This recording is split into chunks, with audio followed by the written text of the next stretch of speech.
کہ مسجد اقصی اور مسجد سخرا میں فجر کی نماز میں 700 نمازی شریک تھے۔ یہ تعداد کوئی چھوٹی تعداد نہیں ہے۔ اس تمام ترجمن میں اللہ سبحانہ وتعالیٰ سے آپ تمام لوگ یہ دعا کریں کہ اللہ سبحانہ وتعالیٰ اس موجودہ موذی وبا کو ہٹا دیں۔ ہم ذکر کر رہے تھے مسجد اقصی کی اہمیت کا۔ مسجد اقصی وہ مسجد ہے جس کی بنیاد روئے زمین پر مسجد حرام کے تقریباً 40 سال بعد رکھی گئی۔ اس حوالے سے ابو ذر غفاری رضی اللہ تعالیٰ عنہ بیان فرماتے ہیں، میں نے رسول اللہ صلی اللہ علیہ وآلہ وسلم سے سوال کیا، روئے زمین پر سب سے پہلی تعمیر کی جانے والی مسجد کون سی تھی؟ آپ نے جواب دیا، مسجد الحرام۔ میں نے سوال کیا، پھر کون؟ اس کے بعد کون سی مسجد تعمیر کی گئی؟ تو آپ نے جواب دیا، مسجد اقصی۔ میں نے سوال کیا، ان دونوں کی تعمیر کے دوران کتنا وقفہ ہے؟ تو آپ نے جواب دیا، 40 سال۔ پھر پوری زمین تیرے لیے مسجد ہے، جہاں بھی تمہیں نماز کا وقت آ جائے نماز پڑھ لو۔ اس حدیث شریف سے یہ معلوم ہوتا ہے کہ حضرت آدم علیہ السلام نے مسجد حرام کی تاسیس کے 40 سال بعد مسجد اقصی کی بنیاد رکھی۔ محدثین نے مزید وضاحت یہ کی ہے کہ جس طرح ابراہیم علیہ السلام نے کعبہ مشرفہ کی تعمیری تجدید کی، اسی طرح مسجد اقصی کی تجدید یعقوب علیہ السلام یا داؤد علیہ السلام نے کی اور سلیمان علیہ السلام نے اس کی تکمیل کی۔ ایک حدیث شریف میں مسجد اقصی سے حج یا عمرے کا احرام باندھ کر حج یا عمرہ ادا کرنے والے کو اگلے اور پچھلے گناہوں کے معافی کی بشارت دی گئی ہے۔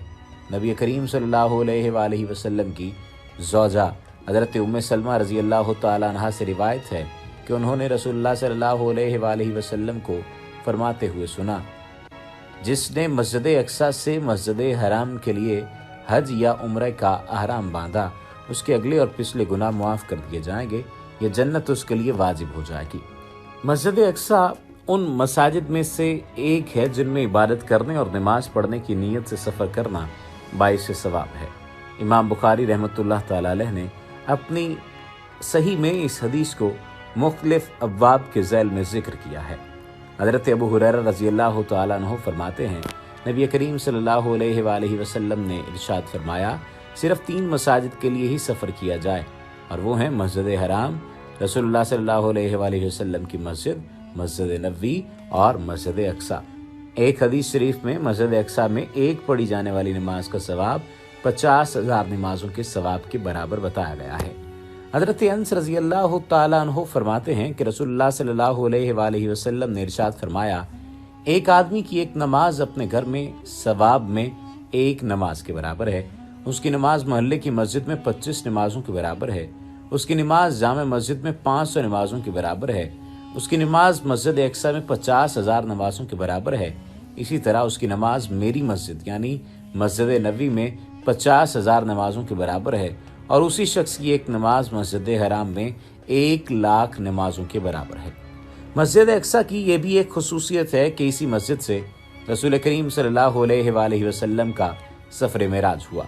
اسی سفر معراج میں آپ کو نماز کا تحفہ دیا گیا۔ یہ واقعہ بخاری شریف میں ایک لمبی حدیث میں آیا ہے۔ نماز والے حصے کا حاصل یہ ہے کہ اولاً اللہ تعالیٰ نے اس سفر میں آپ صلی اللہ علیہ وآلہ وسلم کو 50 نمازوں کا تحفہ دیا۔ پھر حضرت موسیٰ علیہ السلام کے کہنے پر کہ آپ صلی اللہ علیہ وآلہ وسلم کی امت ان 50 نمازوں کی ادائیگی نہیں کر پائے گی، آپ صلی اللہ علیہ وآلہ وسلم نے اللہ تعالیٰ سے نماز کی تعداد کی کمی کی درخواست کی۔ پھر اللہ تعالیٰ نے اس نماز کو کم کرتے کرتے 5 نمازیں امت محمدیہ کے لیے باقی رکھی۔ پہلی صلیبی جنگ کے بعد جب 15 جولائی 1099 عیسوی کو عیسائیوں کا بیت المقدس پر قبضہ ہوا تو انہوں نے مسجد اقصی میں بہت رد و بدل کیا۔ پھر صلاح الدین ایوبی نے 538 ہجری یعنی 1187 عیسوی میں بیت المقدس کو فتح کیا تو مسجد اقصی کو عیسائیوں کے خرافات سے پاک کیا۔ 88 سالوں کے علاوہ عہد فاروقی سے بیت المقدس اور مسجد اقصی مسلمانوں کے قبضے میں رہے۔ افسوس ہے کہ ادھر چند سالوں سے پھر قدس اور مسجد اقصی غاصب سے ہونی ریاست اسرائیل کے قبضے میں ہیں، مگر آج بھی مسجد اقصی اس کا انتظام و انصرام اردن کی وزارت اوقاف اور شیون مقدسات اسلامیہ کے تحت ہے۔